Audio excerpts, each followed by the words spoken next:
What's going on, everybody? It's GAMEUNBOXINGREVIEWS here, and welcome back to another LEGO DC Supervillains video. So in today's video, I'm of course going to be showing you guys how to make Ant-Man from Avengers Endgame using the in-game customizer. So without further ado, let's get to it. Alright, so to start off with, we're of course going to head into Appearance, Head, Preset Head this time, and you're going to scroll all the way to the very bottom until you find the Flash Head, which is of course this one right here. Now really, it doesn't actually matter which head you choose, all you need to do is make sure that it is black. And once you've done that, you're of course going to back out of there, go into Helmets, and you're going to scroll all the way to the bottom until you find Firefly's helmet. Because as you can see here, it has the red eyes, which is perfect for Ant-Man, especially when you make the helmet dark grey. I mean, look at that, that almost looks like an Ant-Man helmet. It's not perfect, but I still think it looks really cool. Now then, for the body, we're going to go for preset body, and you're going to scroll all the way to the top until you find Arsenal's body. And for the color, we're of course going to go with white. Nice. Now then, for the arms, we're just going to go to both arms. You're going to go to Adam Strange, and you want to make the first color black, and the second color, it should be white on default anyway,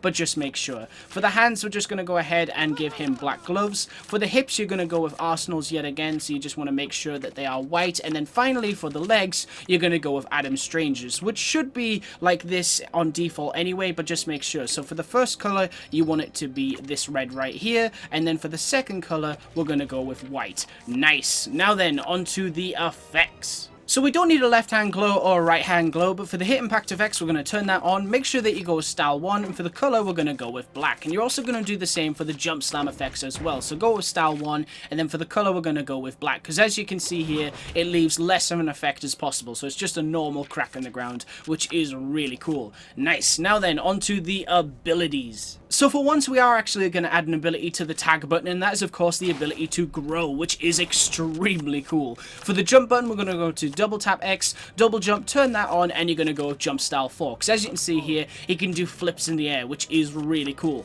We're going to leave the hyper jump ability, and we're also going to leave tap square, but on hold square, you're going to go to lunge attack, turn that on, and we're going to go with lunge style 3, which is this one right here, where he flies towards them, which is really cool. Now then, for the circle button, we're going to leave hold circle, but on tap circle, you're of course going to add the shrink ability. Nice. Now then, onto the skills. So for Scott's skills, we don't need a grapple gun, but we're going to add technology, acrobat. We don't need mind control or telekinesis, but we will add wall climbing, and I think to top it off, we'll also add hazard protection as well, because you've got to think that suit must be quite protective. Nice. Now then, onto the personality. So for the health icon, I'm just going to go with red to match the suit. For the health type, we're going to go with standard health. For the voice, just choose any male voice. For the speed, go with normal. For the target reticle, I would probably recommend going with live wires, and then for the animation set, we're of course going to go with martial artist. Nice. Alright, cool. So we've done the appearance, the effects, the abilities, the personality. We don't need any weapons, so now what we need to do is fill in the basic information. So for the status, we're of course going to put hero. For the affiliation, we'll put unknown, and unfortunately, I don't know why this is, but it won't actually accept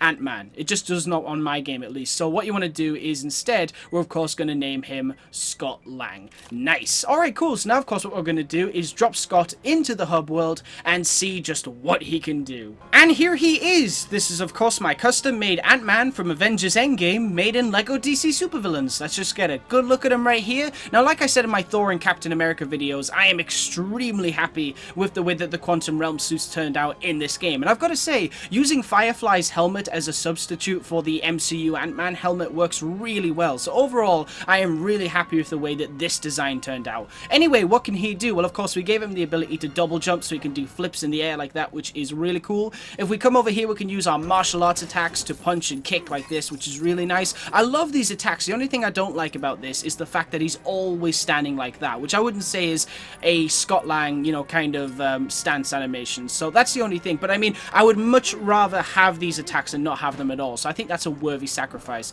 We can also do this jump attack, which completely obliterates this forklift here. So that is really cool. If we come over here, I can actually showcase two abilities in one. So if we shrink like that, which is awesome. I love how it actually falls there. That's really cool. And then we target all these objects. We can rush towards them and take them all out as a mini Scott Lang, which is really nice. And the reason I decided to give him that animation for the charge attack instead of the one where he runs is because basically in the movies when you see Scott and he jumps towards something, it looks like he's flying through the air. So I didn't want him to run towards objects, I wanted him to fly towards them, and I think that works better, especially when you're small. I wouldn't say it's great for when you're big, but if you're gonna like rush towards an object, just get small and then do it, because it just looks really cool. And finally, of course, we have the ability to go massive and grow really large to Giant Man, which is amazing. I absolutely love that they actually added that ability to this game. It's really cool, because it just makes making characters that have those abilities like Ant-Man and things feel so much more authentic.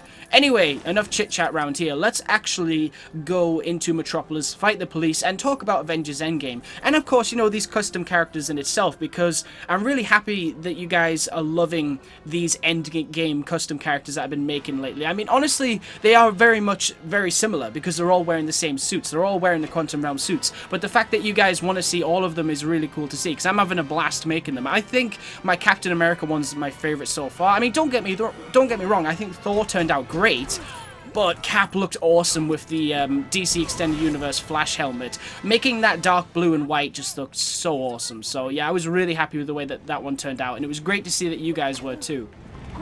And there was a lot of requests, you know, some people wanted Black Widow, a lot of people wanted Ant-Man, so I thought, well, okay, I'll do Ant-Man next. If you guys do want to see Black Widow, let me know in the comment section below, as I would love to hear, because I would absolutely be more than happy to make Widow. Because the thing is, I already have. I just haven't showed it yet. That's the thing with these custom characters. If you request something to do with Endgame, I've probably already made it. I just haven't showcased it yet. And I know people want to see Ronan too. I'm kind of, you know, not Ronan as in Ronan the Accuser, Hawkeye Ronan, Clint Barton. And I am working on that. It's just, I'm not happy with it at the moment. I'm still trying to make it look as best as I can. I think I will get there, and I think I can do it with the pieces that are available now. But you never know. The Batman the Animated Series pack is coming out on Tuesday, which is very exciting news. So maybe I'll have some even better pieces to work with there, definitely.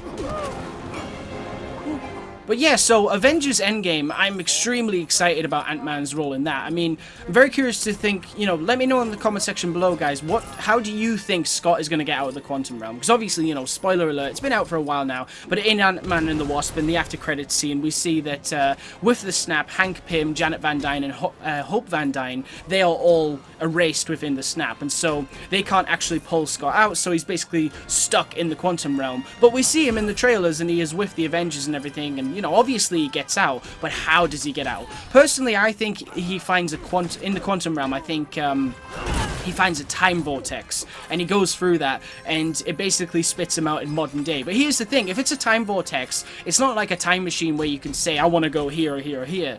It'll just spit him out wherever, I would imagine. So if he does get into modern day just by going through a time vortex, then that's pretty lucky, to be honest. So yeah, I mean, we'll have to see about that. I'm not sure, but I do think there's going to be something to do with a time vortex. I'm not 100% certain on this, but I think there was either an after credits scene with Janet Van Dyne and Hank, and they were in the Quantum Realm. And I'm pretty sure she said something about a time vortex. It was either that or I read it somewhere, but I'm fairly certain that it was once confirmed that yes, there is a time vortex within the Quantum Realm. So that would make a lot of sense, I guess. Now, I did like Ant-Man and the Wasp, but I wouldn't say it's as good as the first one, personally. I do think it was very funny, you know, and I loved Ghost in it. I thought she was really good, but I don't know, I just thought it wasn't as good as the first one for me. The first one is fantastic.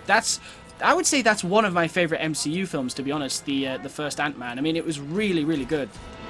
Great movie. But, you know, even though Ant-Man and the Wasp, I'm saying I didn't like it as much as the first one, I still enjoyed it. I still like it. I would still watch it again. It's just, I think the first one is far superior. But I'm excited to see what they do with a third Ant-Man movie. Because, you know, with the MCU, I would say that most characters will at least get a trilogy. And I think that's very, very likely. So I'm sure we will get an Ant-Man 3. I have no clue what it's going to be about, but I'm sure we will get one. But for now, of course, Scott has to actually take out Thanos. That scene in the new trailer where he's like jumping on the pencil and everything, that's really cool. I think we're going to see a much more serious side to Scott Lang in this one. I really do. Like, don't get me wrong, I think Paul Rudd's humor and everything with Ant-Man is brilliant. I think he is perfect as Ant-Man, especially Scott Lang. Like, I think I couldn't really see anyone else in that role now. I think he's, I mean, ever since he was cast, I was like, oh, wow, okay, Paul Rudd is Ant-Man? That's interesting. And he nailed it. He absolutely nailed it. But obviously, he's a very comedic character.